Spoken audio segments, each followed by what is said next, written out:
REET paper leak प्रकरण में रामकृपाल मीणा की बिल्डिंग को ध्वस्त किया गया था। वरिष्ठ अध्यापक पेपर लीक में मैंने मांग की थी कि अधिगम कोचिंग संस्थान के मालिक सुरेश ढाका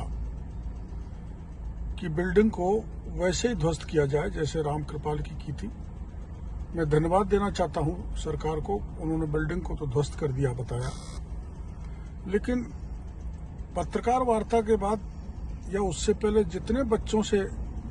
करीब 70 हजार रुपये फीस लिए वो बर्बाद हो गए,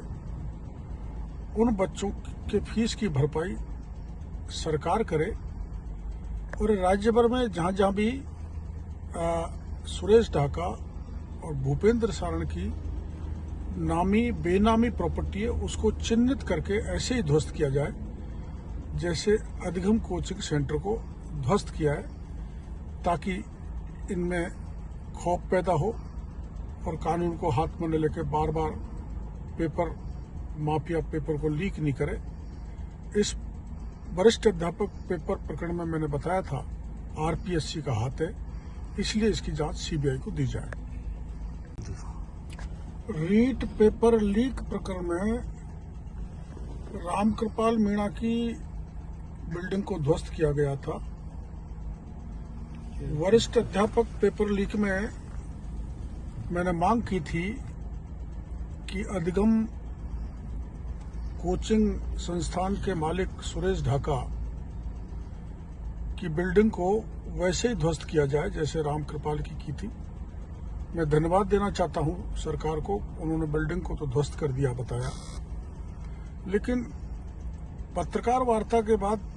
या उससे पहले जितने बच्चों से करीब 70 हजार रुपये फीस लिए वो बर्बाद हो गए, उन बच्चों के फीस की भरपाई सरकार करे और राज्य भर में जहां जहां भी सुरेश ढाका और भूपेंद्र सारण की नामी बेनामी प्रॉपर्टी है उसको चिन्हित करके ऐसे ही ध्वस्त किया जाए जैसे अधिगम कोचिंग सेंटर को ध्वस्त किया है, ताकि इनमें खौफ पैदा हो